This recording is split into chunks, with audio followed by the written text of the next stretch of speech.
السلام علیکم ورحمۃ اللہ وبرکاتہ۔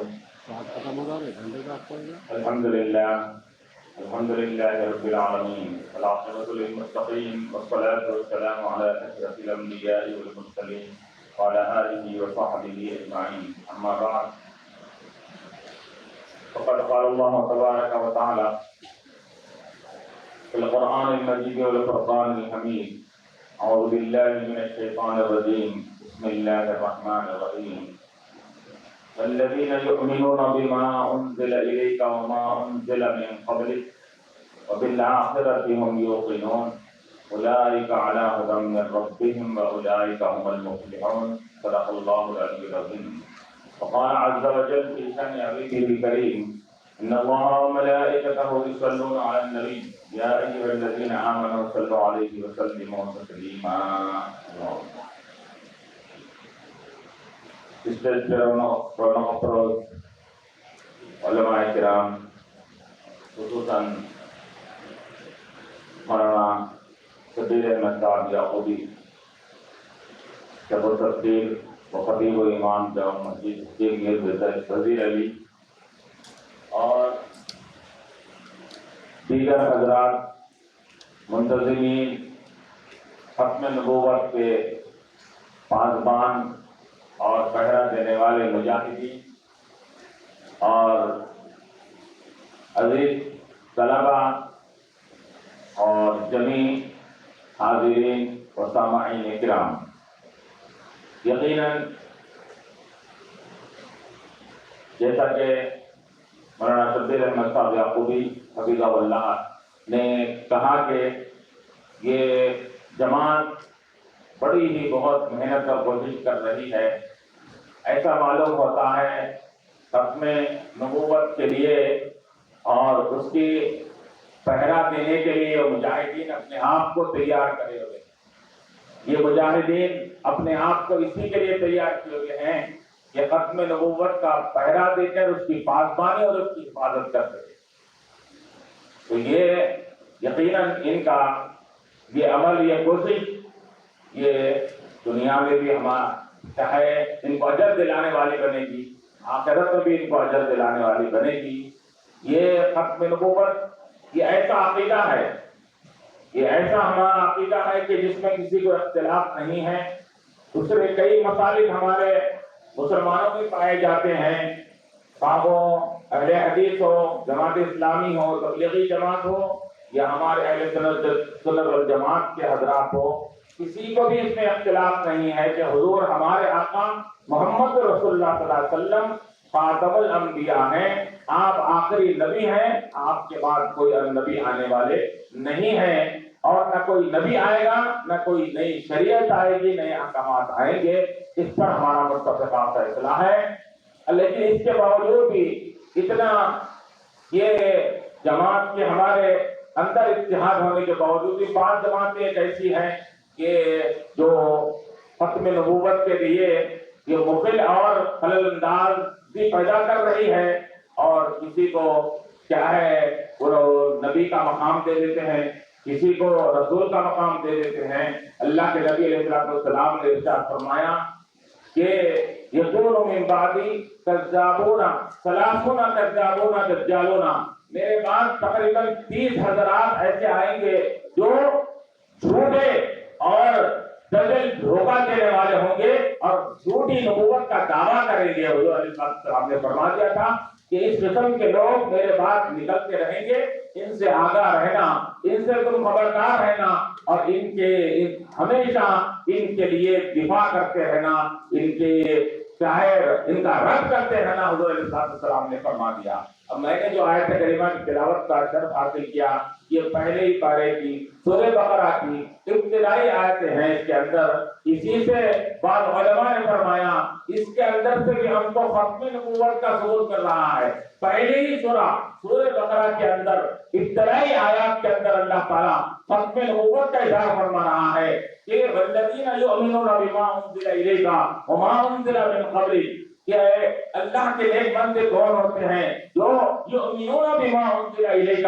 کہ اے حبیب آپ پر نازل کردہ کتاب پر بھی ایمان لاتے ہیں، وما انزل من قبلک، اور آپ سے پہلے جو کتابیں نازل کی گئی تورات، زبور، انجیل، اس پر بھی ایمان رکھتے ہیں۔ اور ختم یہاں پر اس کا ذکر ختم کر دیا گیا۔ تو علماء فرماتے ہیں، مفسرین فرماتے ہیں کہ اگر حضور کے بعد کوئی نبی آنا ہوتا، حضور کے بعد اگر نبوت کا سلسلہ جاری رہتا اور حضور کے بعد کوئی نئی شریعت آنی ہوتی، تو اللہ تعالیٰ یہاں پر یہ بھی فرماتا کہ یؤمنون بما انزل الیک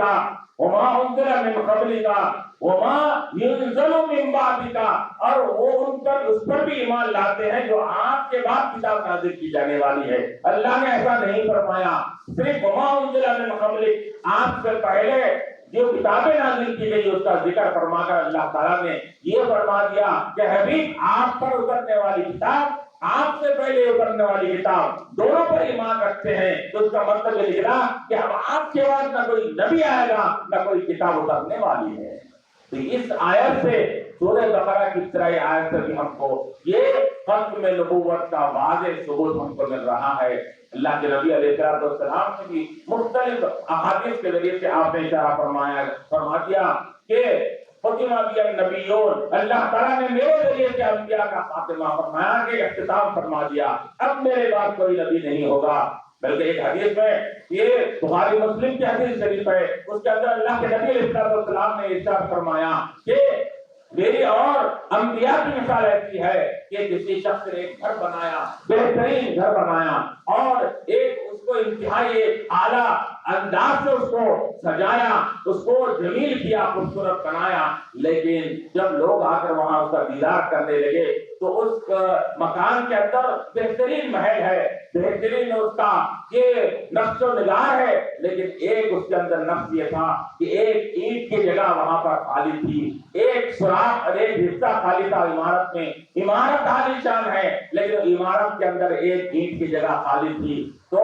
لوگوں نے کہا کہ بہترین مکان بنایا، کاش کیسا ہوتا کہ اس کے اندر ایک اینٹ بھی رکھ دیتا تو یہ عمارت کو اور 4 چاند لگ جاتے، یہ کام کمال اس کو حاصل ہو جاتا۔ حضور یہ مثال بیان فرما کر فرمایا تو وہ ایک خالی اینٹ کی جگہ کون ہے؟ وہ میں ہوں۔ جب میں آ چکا تو وہ انبیاء کے یہ سلسلے میں انبیاء کی عمارت کا وہ حصہ جو رکھنا تھا اس کے اندر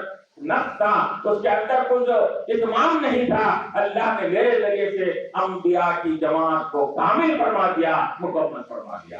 تو اب کیا معلوم ہوا؟ عمارت پوری بن گئی، ایک حصہ خالی تھا ایک اینٹ کا، اس میرے ذریعے سے بھرپائی ہو گئی۔ تو کیا مطلب ہوا؟ اب اس عمارت کے اندر اب کوئی تبدیلی اور اس کے اندر اور کوئی یہ رد و بدل نہیں ہو سکتا، اس میں کمی بیشی نہیں ہو سکتی، اس میں اضافہ اور کوئی کمی نہیں ہو سکتی۔ یہ واضح احادیث ہمارے سامنے موجود ہے اور اس بات کی دلالت کرتے ہیں کہ اللہ تعالیٰ نے ہمارے آقا علیہ السلام کو یہ خاتم الانبیاء بنایا، بلکہ کئی ایک آسمانی کتابوں میں، پہلے آسمانی کتابوں میں بھی اس کا ذکر تھا، کئی ایک یہود و نصارہ حضور کے پاس آ کر یہ معلوم کرنے گئے کہ آپ اگر خاتم الانبیاء ہے تو خاتم الانبیاء کی علامت نشانی یہ ہوتی ہے کہ مہر نبوت ان کے پر ہوتا ہے۔ تو انہوں نے کہا کہ آپ کو مہر نبوت آپ کے جسم مبارک پر ہے، تو حضور علیہ السلام نے اپنے خاتم الانبیاء ہونے کا ثبوت کے لیے آپ نے مہر نبوت کو یہ ان کے سامنے ظاہر کر کے بتا دیا، دیکھو اللہ نے میرے پیٹھ کے اوپر یہ مہر نبوت کا ثبت کیا ہوا ہے، جس سے معلوم ہوتا ہے کہ اللہ نے مجھے خاتم الانبیاء بنایا ہے۔ تو غرض یہ کہ یہ جماعت، یہ عبد المنان صاحب، ان کے رفقا، ان کے ساتھی، یہ بڑے ہی کیا ہے بڑی محنت کر رہے ہیں، کوشش کر رہے ہیں۔ یہ ختم نبوت کا پاسبان بھی ہے، ساتھ میں یہ حضرات کیا کر رہے ہیں، اس جماعت کے ذریعے سے حضور پاک علیہ السلام کی سیرت اور سیرت کے مختلف گوشوں اور مختلف احوال کے تعلق سے یہ لوگوں کو تیار کر رہے ہیں، چھوٹے بچوں کو تیار کر رہے ہیں، یہ طلباء کو تیار کر کے حضور کی سیرت کے مختلف گوشوں کے ذریعے سے سیرت کوئی پروگرام بنا کر ان کو تیار کر رہے ہیں، سیلیبس بھی تیار کر رہے ہیں، ان کو تیاری بھی کرا رہے ہیں، امتحانات دلا کر ان کو آگے بڑھا رہے ہیں. اور وہ جناب جہاد کی محفل بھی اسی کا ایک حصہ اور کڑی ہے کہ یہاں پر یہ طلباء سب جمع ہیں. یہ حضرات یہ امتحان میں حصہ لے کر کوئی اچھے اعلیٰ درجے سے کامیابی حاصل کیا ہے، اس میں تو حصے لینے والے حضرات یہاں پر ہے. ان کو ان کے ہمت افزائی کے لیے آج کی محفل کو رکھا گیا ہے کہ ان کو عقل مقدور ان کو انعامات کے ذریعے سے، ان کی ہمت افزائی کے ذریعے سے ان کو انعامات سے نوازا جائے. میں اللہ تعالیٰ سے دعا کرتا ہوں کہ اللہ تبارک و تعالیٰ اس جماعت کو ان دونوں علاقوں کو ترقی عطا فرمائے، اس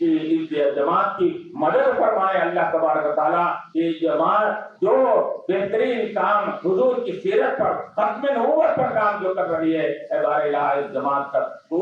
خاص طور پر ان کے اوپر فضل و مہربانی فرما، غیب سے ان کی مدد فرما، ان کے لیے اور آئندہ کاموں میں آسانی ان کے لیے آسانی مہیا ہو جائے. اس کے لیے اے بار الہ تو ان کے لیے ایسے اسباب مہیا فرما دے کہ یہ اطمینان کے ساتھ یہ کام کو اپنے جاری رکھ سکے. اور صلی اللہ تعالی علی سیدنا محمد وعلی آلہ وصحبہ اجمعین والحمد للہ.